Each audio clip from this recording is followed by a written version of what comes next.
Bom dia, irmãos, bom dia, amados visitantes. Eu me chamo Wellington Luiz Cortez, eu sou diácono da Primeira Igreja Batista de Nova Iguaçu, o nosso pastor Edgar Barreto Antunes. E para mim é um prazer estar trazendo nessa manhã o estudo da Escola Bíblica Dominical. O nosso estudo de hoje, ele fala sobre Deus é justo. E o texto bíblico, Salmos 76 e Romanos 1 e 2. Mas antes disso, irmãos, nós vamos estar orando, elevando os nossos pensamentos a Deus, para que o Espírito Santo de Deus fale aos nossos corações nessa manhã, no estudo da Tua Palavra. Vamos orar, irmãos. Amado Deus, está no céu, Deus de misericórdia, Deus de graça, Deus de poder. Nesta manhã, Pai, nós queremos te pedir, Pai, para que o Teu Espírito Santo fale, Senhor, aos nossos corações. Que eu seja apenas o porta-voz da Sua Palavra, Pai. E que a Tua Palavra possa encontrar corações sedentos, Senhor, a ouvir e a cumprir a Tua Palavra, a obedecer, Pai. Também oração especial pela saúde, pela vida do nosso querido Senhor pastor Edgar Barreto Antunes. Que o Senhor possa estar dando a ele, Senhor, saúde, força. E também a nossa querida irmã Márcia, que tem sido aquela companheira fiel, acompanhando ali de perto o nosso pastor. Também te peço por toda a liderança da tua igreja, te peço por todos os membros da tua igreja e por cada visitante, Pai, que vai estar acompanhando o estudo desta manhã pelo canal da PIBNI. Muito obrigado por tudo, Senhor. Em nome de Jesus, amém. Como eu falei, irmãos, nós vamos estar estudando sobre Deus é justo. No primeiro tópico da nossa revista, diz assim: o Deus justo age em favor dos pequenos e fracos. Numa pequena introdução dessa parte, diz assim: a vida tem momentos de lutas com inimigos bem maiores que nós, porém, diante da adversidade, assim, o justo juiz sempre levantará em defesa do fraco e do humilde. Esse Salmos 76, muitos atribuem a derrota do rei Senaqueribe, rei da Síria, depois de ter invadido o reino de Judá no tempo do rei Ezequias. Nós sabemos que os assírios, em determinado momento da história, eles foram um povo muito forte e eles assolavam as nações ali daquela época. E nesse tempo de Ezequias, isso está lá em 2 Reis, nós podemos ver 2 Reis 18, porém, 18:13. Porém, no ano 10º do quarto rei Ezequias, subiu Senaqueribe, rei da Síria, contra todas as cidades fortes de Judá e as tomou. E todo o povo de Judá ficou ali com medo do que poderia acontecer às suas vidas ali como eu falei, com um povo muito forte, um rei muito forte daquela época, assolando ao povo de Deus. O rei Ezequias teve um comportamento de buscar a Deus em oração.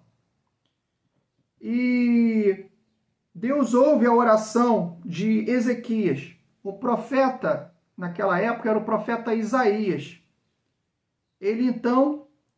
Ele diz para o rei Ezequias que Deus não ia permitir que o seu povo fosse entregue ao rei da Síria. Mais à frente a gente vai estudar, vai ler uma passagem sobre isso. E, na verdade, Deus ouviu a oração de Ezequias, o profeta Isaías falou ao rei Ezequias, e os anjos de Deus, não houve nem batalha, porque os anjos de Deus feriu 185 mil soldados assírios. Nós vamos estar lendo essa passagem, só para a gente estar ganhando tempo. Em 2 Reis 19, eu vou estar lendo aqui 32 até o 36.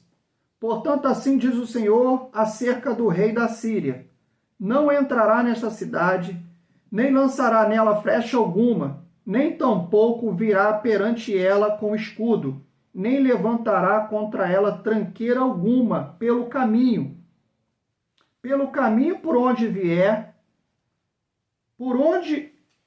por ele voltará. Porém, nesta cidade não entrará, diz o Senhor. Versículo 34. Porque eu ampararei a esta cidade para a livrar, por amor de mim e por amor do meu servo Davi. E aqui, mais a parte um pouquinho, troca a epístola: Deus fere os assírios e livra Judá. Sucedeu, pois, que naquela mesma noite saiu o anjo do Senhor e feriu no arraial dos assírios 185.000 deles. E levantando-se pela manhã cedo, eis que todos eram corpos mortos. Então Senaqueribe, rei da Síria, partiu e foi e voltou e ficou em Nínive. Então, como nós vimos no primeiro tópico, o Deus justo age em favor dos pequenos e fracos. Tem momentos na nossa vida em que nós temos as nossas batalhas contra uma pessoa ou uma questão que parece muito maior, que nós somos pequenos. Mas são nesses momentos em que nós podemos recordar os milagres que beneficiaram o povo de Deus naquela época, com a mão de Deus pesada, protegendo, e a gente pode ser confortado no nosso tempo, nesses momentos difíceis, quando lembramos a ajuda que Deus concedeu ao seu povo no passado. E também vai estar nos dando nesse presente momento. Então, nesse primeiro tópico, Deus justo age em favor dos pequenos. E nós vimos, então, que esse Salmo 76, cujo autor é Asaf, ele celebra a derrota do povo assírio para Deus, por meio dos anjos de Deus, que feriu ali 185.000, livrando o povo de Deus. E mais à frente, um pouquinho na revista, a gente tem alguns tópicos. Os juízos de Deus cumprem alguns propósitos de acordo com os versículos 9 e 10. A primeira parte, ele fala, e serem estabelecidos. No verso 8, Deus não apenas julga, mas executa os seus juízos, e ao contrário da justiça dos homens, os juízos divinos serão estabelecidos e não há quem impeça. A vontade de Deus, irmãos, ela vai ser sempre cumprida. Como ele falou aqui, Salmos 76, versículo 8. Nós vamos estar lendo aqui. Desde os céus fizeste ouvir o teu juízo, tremeu a terra e se inquietou. Na segunda parte, segundo tópicozinho aqui, defesa do humilde e pequeno. Os pequenos fracos têm um defensor invencível ante as adversidades maiores que eles. Engana-se quem pensa que o justo juiz não defende o pequeno e o humilde. Então a vida, como eu falei, existe momentos em que nós vamos enfrentar inimigos bem maiores. Aqueles que teoricamente, na nossa mente, nós não conseguiríamos vencer. Mas diante dessas adversidades, o justo juiz sempre se levantará em nossa defesa, na defesa do humilde, na defesa do fraco. E no versículo 1, aqui a gente voltando um pouquinho, ele diz assim: conhecido é Deus em Judá, grande é o seu nome, Israel. Em Salém está o teu tabernáculo, e em Sião a tua morada. E ali despedaçou ele os relâmpagos do arco, o escudo, a espada e a batalha. Como a gente leu ali, a batalha do povo de Judá com Senaqueribe. Seguindo um pouquinho esse tópico ainda, ele diz assim: punir o opressor. Versos 9 e 10. As atrocidades dos opressores não passarão impunes diante do Deus justo. Os maus têm a ilusão que seus atos passarão despercebidos, mas apenas uma questão de tempo, todos serão julgados. Então, os maus, eles têm uma percepção, uma ilusão que eles estão fazendo essas maldades e que estão passando despercebidos os seus atos. Mas, na verdade, pela onisciência de Deus, nada passa despercebido para Deus. Pode passar despercebido para o Wellington, mas não para Deus. Nada obscuro para Deus. E todos serão julgados no tempo de Deus. O justo juiz julgará a todos, como o tópico da nossa lição de hoje. Deus é justo. O justo juiz julgará a todos pelos seus atos, por aquilo que eles não fizeram ou por aquilo que eles fizeram. A gente pode estar seguindo aqui, louvor de sua glória. Verso 10. Diz assim o verso 10. Na Salmos 76. Pois até a ira humana há de louvar-te, e do resíduo das tuas iras te cinges. O louvor de sua glória. Justiça será estabelecida, não apenas para salvar os pequenos e punir os perversos, mas também para que o seu grande nome seja louvado. Tudo se curva diante de tua reta justiça, e a gente pode estar vendo isso no versículo 12 de Salmos 76. Ele quebranta o orgulho dos príncipes, e tremendo os reis da terra. Então, como nós vimos aqui,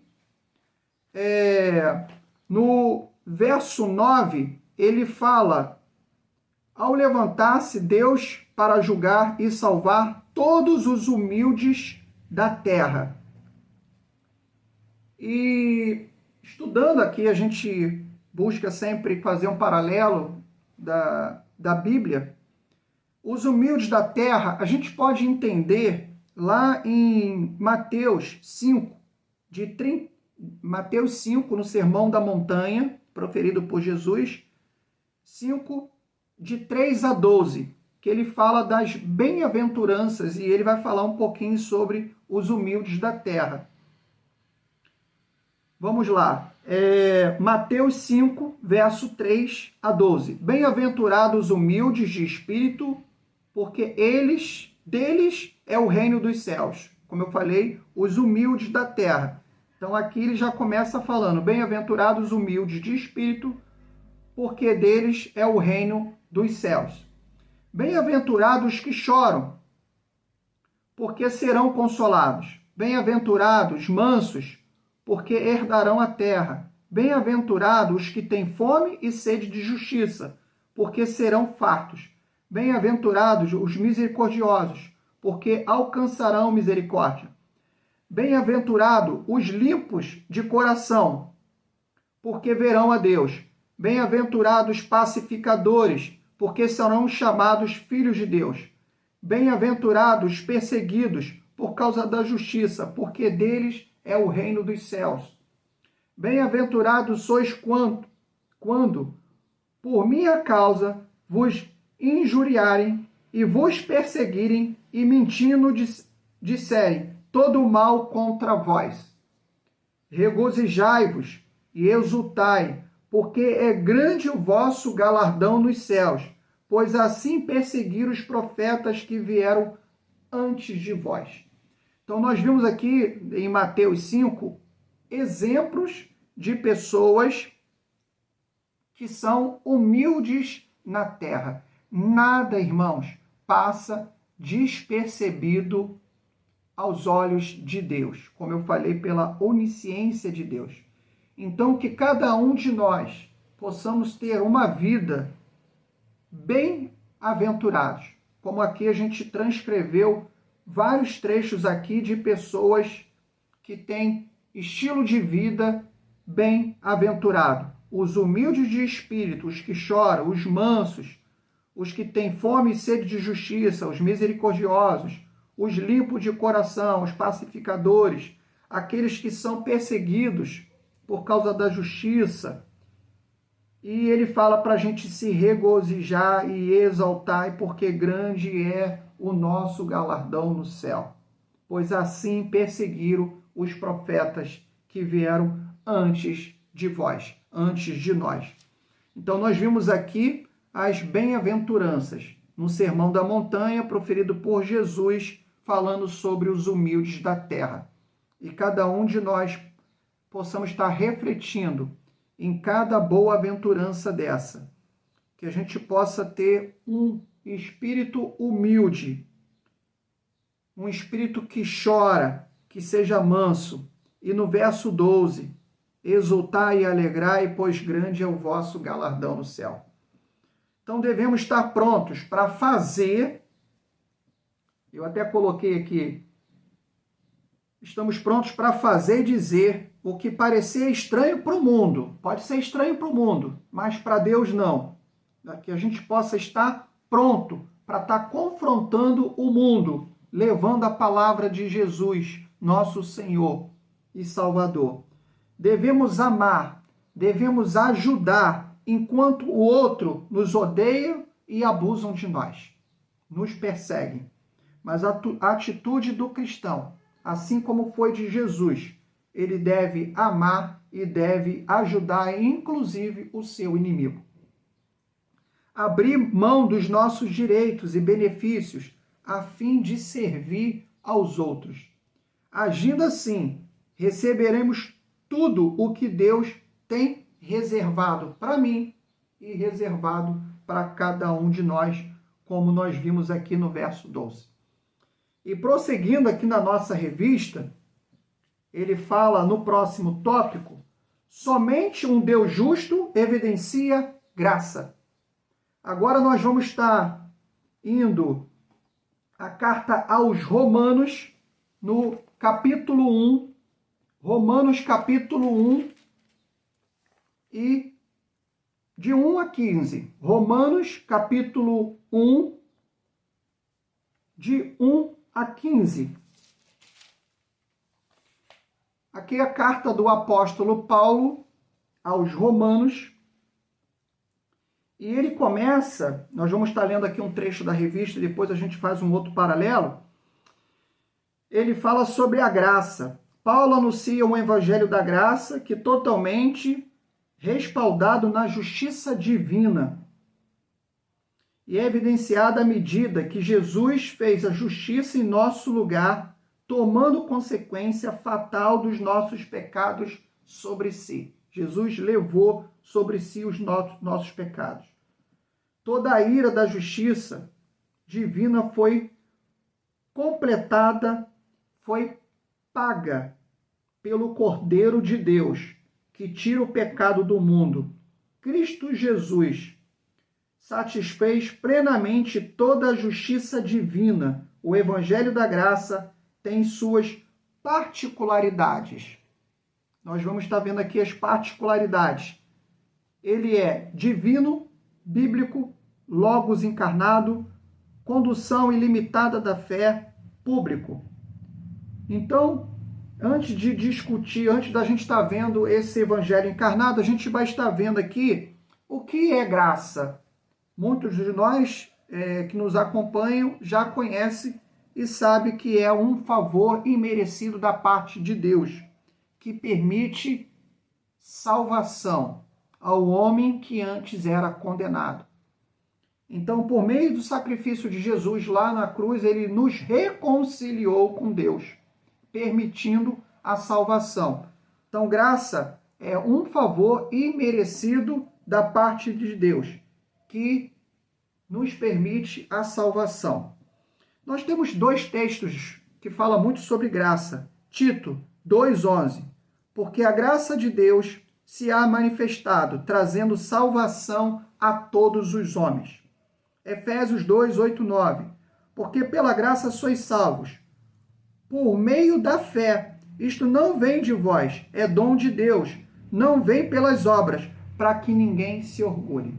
Então, esses dois textos nos conferem de sermos filhos de Deus por adoção e agora seus servos e remidos nossos pecados para uma salvação, para uma morada celestial, ou seja, vida eterna. E, sendo assim, nos livra do pecado e nos salva da morte. Nós teremos vida eterna. Então, isso é o que a gente pode dizer sobre graça, que o apóstolo Paulo fala aqui no primeiro capítulo dele, na carta aos Romanos. E como eu falei, o Evangelho da Graça tem suas particularidades. Ele é divino. No versículo 1, o Evangelho que Paulo prega não é dele. Tem uma fonte de origem e tem um dono. Lá em 1 Romanos, capítulo 1, versículo 1. Paulo, servo de Jesus Cristo, chamado para ser apóstolo, separado para o Evangelho de Deus. Então, é divino. Ele é bíblico. No versículo 2, o qual foi por Deus outrora prometido por intermédio dos seus profetas nas Escrituras Sagradas. Então, ele é bíblico. Ele tem a sua base, a autoridade dele nos Evangelhos. Ele é Logos, no versículo Logos encarnado, versículo 3 e 4. Com respeito ao seu filho, o qual, segundo a carne, veio da descendência de Davi, e foi designado Filho de Deus, com poder, segundo o Espírito de Santidade, pela ressurreição dos mortos, a saber, Jesus Cristo, nosso Senhor. Ele é público, no versículo 8. Primeiramente dou graça a Deus, mediante Jesus Cristo, no tocante a todos vós, porque em todo o mundo é proclamado a vossa fé. E mais à frente um pouquinho, encorajamento mútuo, verso 12. Isto é, para que a vossa companhia, reciprocamente, nos confortemos por intermédio da fé mútua, vossa e minha. Então, como nós vimos aqui, nessa passagem aqui, somente um Deus justo, evidencia graça. Somente Deus pode evidenciar a graça, que é favor imerecido. Mais à frente a gente tem o poder de Deus para a salvação. No verso 16, Romanos 1, verso 16. Pois não me envergonho do Evangelho, porque é poder de Deus para a salvação de todo aquele que crê, primeiramente judeu e também gregos. Mais à frente, verso 17, parte A. Isto que a justiça de Deus se revela no Evangelho de fé em fé, como está escrito, o justo viverá pela fé. Isso é viver pela fé, revelar a justiça de Deus, poder de Deus para a salvação. Então nós vimos aqui nessa parte, somente um Deus justo evidencia graça. Mais à frente um pouquinho, eu estou correndo um pouquinho por causa do nosso horário. Os homens e suas iniquidades. Isso está em Romanos 18, 32. O versículo 18, porque do céu se manifesta a ira de Deus sobre toda a impiedade e injustiça dos homens. Deus deseja eliminar o pecado do mundo, mas resgatar o pecador, como nós vimos aqui, porque do céu se manifesta a ira de Deus sobre toda a impiedade e justiça dos homens. No verso 20, porque as suas coisas invisíveis, desde a criação do mundo, tanto o seu eterno poder quanto a sua divindade, se entendem claramente, se veem pelas coisas que estão criadas, para que eles fiquem indesculpáveis.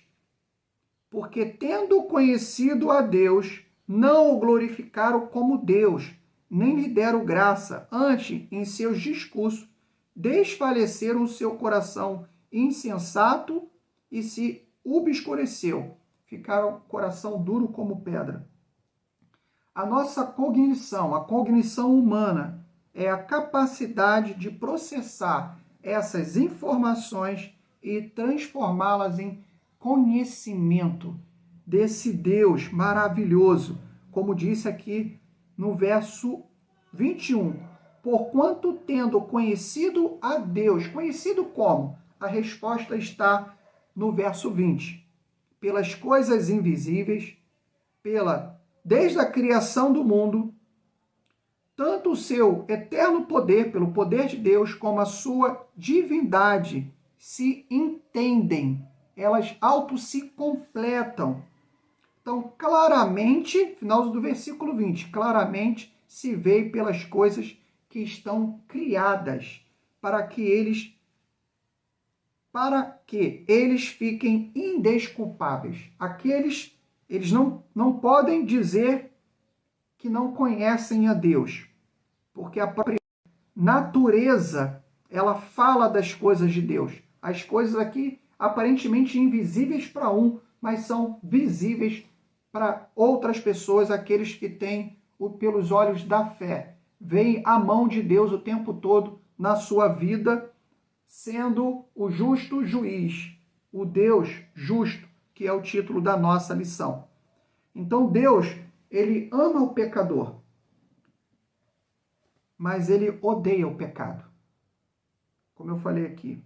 E verso 23, e mudaram a glória de Deus incorruptível em semelhança de imagem de homem corruptível. Então, amor e santidade, vida e pecado, obediência à palavra de Deus. Eles mudaram o Deus que é incorruptível, um Deus de amor, um Deus de santidade, para uma vida em pecado e desobedecendo à palavra de Deus. Então essas pessoas mudaram a glória de Deus incorruptível em semelhança à imagem do homem corruptível. Então Deus incorruptível, amor, santidade e palavra, obediência à tua palavra. Já o homem que mudou a imagem de Deus, incorruptível e incorruptível, é uma vida, um estilo de vida em pecado. Mais à frente, são loucos e se tornaram idólatras, e a justiça de Deus será implacável sobre os seus pecados. Na revista, cita alguns fatos que fazem dos homens indesculpáveis. Verso 24. A gente está vendo aqui, homens, as suas iniquidades provocam a ira de Deus, do Deus justo. Isso está na página 52. Então, nós temos aqui vários exemplos. São totalmente dominados pelos desejos sexuais e impuros. Isso está no verso 24. Por isso também Deus o entregou às concupiscências dos seus corações, à imundícia, para desonrarem seus corpos entre si. Num segundo momento, idolatria deliberada, versículo 25. Pois mudaram a verdade de Deus em mentira, e honraram, e serviram mais a criatura do que ao Criador. Então, para justificar o estilo de vida do pecador, ele tem uma natureza carnal. Eles mudaram a verdade de Deus em mentira, para o seu bel prazer, para a interpretação própria deles, para justificar o seu pecado, a sua natureza carnal, para alcançar o prazer. O homem é dominado pelos seus desejos e acaba praticando coisas infames à palavra de Deus. Mais abaixo, homoafetividade. Hoje há uma cultura de glamour para quem assumir publicamente a homoafetividade. Os corações e mentes divorciados de Deus, separados de Deus, aplaudem com euforia um estilo de vida que provoca a ira de Deus.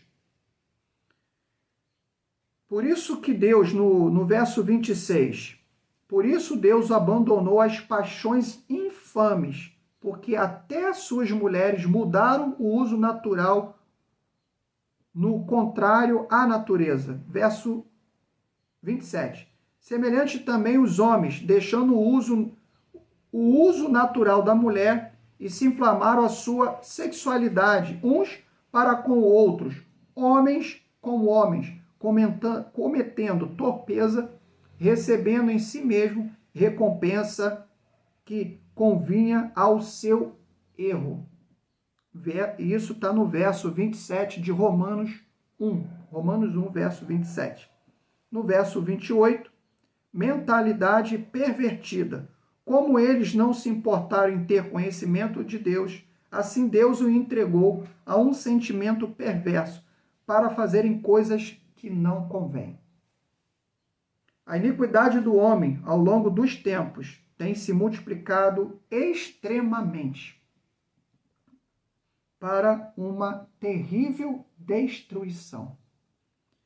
E nos versos 29 a 33, nós vamos estar lendo aqui, cheios de toda injustiça, malícia, avareza, maldade, possuídos de inveja, homicídio, contenda, dolo, malignidade, sendo difamadores, caluniadores, aborrecidos de Deus, insolentes, soberbos, presunçosos, inventores de males, desobedientes aos pais, insensatos, pérfidos, sem afeição natural e sem misericórdia. Isto, irmãos, é uma lista de pecados, uma degradação total nesses versos 29 e 31 de Romanos 1. Então temos aqui uma degradação total. Quanto mais pecador é o homem, mais hábil ele é em pecar. Isto é a materialização dos desejos e sentimentos de uma alma desprovida da graça de Deus. Então, correndo mais um pouquinho, nós vamos agora, a justiça divina será estabelecida. Nesse tópico, eu coloquei verso 1, portanto, és indesculpável o homem quando julgas, que quer sejas, porque te condenas a ti mesmo, naquilo em que julgas a outro, pois tu julgas e fazes o mesmo. E bem sabemos que o juízo de Deus é segundo a verdade sobre os que tais fazem. Na verdade, aqui como ele falou aqui, que quando eu condeno uma pessoa e eu mesmo pratico aquilo, quando eu aponto um dedo apontando o erro de alguém, na verdade nós temos 3 dedos apontando para mim e o outro, o meu polegar, apontando para Deus. Então, quando eu aponto os defeitos dos outros, eu também tenho que me vigiar, porque eu acabo praticando aquilo que eu julgo nos outros como erro. E para mim não trata-se de um erro. Então nós devemos o tempo todo estar revendo a nossa prática, porque isso é indesculpável. Quando o homem que condena, ele acaba condenando a si mesmo naquilo que julga outro, pois eu mesmo que julgo faço o mesmo. Versículo 2. E bem sabemos que o juízo de Deus é segundo a verdade sobre os quais fazem. 3. E tu, homem, que julgas o que fazem tais coisas, cuidas, fazendo-as tu, escaparás ao juízo de Deus? Pergunta, né? Verso 4. Ou desprezas tu as riquezas da benignidade, da paciência, da longanimidade, ignorando que a benignidade de Deus te leva ao arrependimento? Verso 6. O qual recompensará cada um segundo as suas obras, a saber.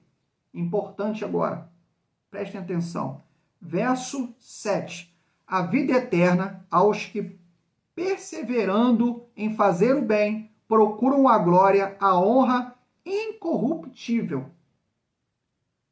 Então, vida eterna aos que perseveram em fazer o bem e procuram a glória de Deus, honra e incorrupção. No verso 8 ele diz: ira e indignação aos que são contenciosos, desobedientes à verdade e obedientes a iniquidades. Tribulação e angústia sobre toda a alma do homem que faz mal. Verso 10. Glória, porém, e honra, paz, a qualquer que praticar o bem, porque para com Deus não há acepção de pessoas. Os que praticam a lei hão de ser justificados. No versículo 13. Porque os que ouvem a lei não são justos diante de Deus, mas os que praticam a lei hão de ser justificados. Somente na primeira parte diz: os que ouvem a lei não são justos diante de Deus, mas assim os que praticam a lei. Porque quanto aos gentios que não têm lei, fazem naturalmente as coisas que são da lei, não tendo eles lei para si mesmos, os quais mostram a obra da lei escrita em seus corações. Então, a lei de Deus está em seus corações. Eles praticam. E para concluir, irmãos, voltando à onisciência de Deus, é um dos atributos divinos que respalda a sua reta justiça. O justo juiz levará em conta no nosso julgamento as nossas ações, os nossos anseios e pensamentos de todos nós. Ninguém sabe que somos e tudo que fazemos, mas o justo juiz conhece os nossos corações. Ninguém nos ama tanto quanto o nosso Deus, ao ponto de entregar o seu Filho Jesus por você, por mim, por amor a todos nós, para redimir os nossos pecados e nos possibilitar a nossa salvação. E voltando a Tito 2,11 para fechar, porque a graça de Deus se há manifestado, trazendo salvação a todos os homens. Eu convido os irmãos e visitantes a estar logo terminando o nosso estudo bíblico, vai estar começando o nosso culto, tanto presencial quanto também pelo canal do YouTube, para que vocês possam estar nos acompanhando também nesse culto matutino. E nós vamos estar orando para estar agradecendo a Deus por esse estudo que trouxe nessa manhã sobre Deus é justo. Vamos orar, irmãos. Senhor, nosso Pai que está no céu, nós te louvamos, nós te engrandecemos, Senhor, por tudo o que o Senhor é, por tudo que o Senhor representa, Senhor, na nossa vida, pela nossa salvação, Pai, em Cristo Jesus, pela graça, que esse favor imerecido que o Senhor nos deu, nos possibilitou por meio do seu Filho na cruz, a nossa salvação, a nossa vida eterna, Pai. Muito obrigado pela tua palavra que foi lida, que foi estudada e que falou primeiramente ao meu coração, Pai. Mas que também, Pai, possa encontrar corações sedentos, não só para ouvir, mas colocar em prática, Pai, para obedecer, Senhor, aos seus mandamentos, aos seus desígnios, Senhor, à sua palavra. Mais uma vez eu te peço, pela saúde do nosso pastor Edgar, que a tua mão poderosa possa estar atuando na sua vida, restabelecendo a sua saúde, e tão logo, Pai, nós possamos estar com ele na tua casa, na primeira Igreja Batista de Nova Iguaçu. Muito obrigado, Senhor, por tudo, e em nome de Jesus. Amém.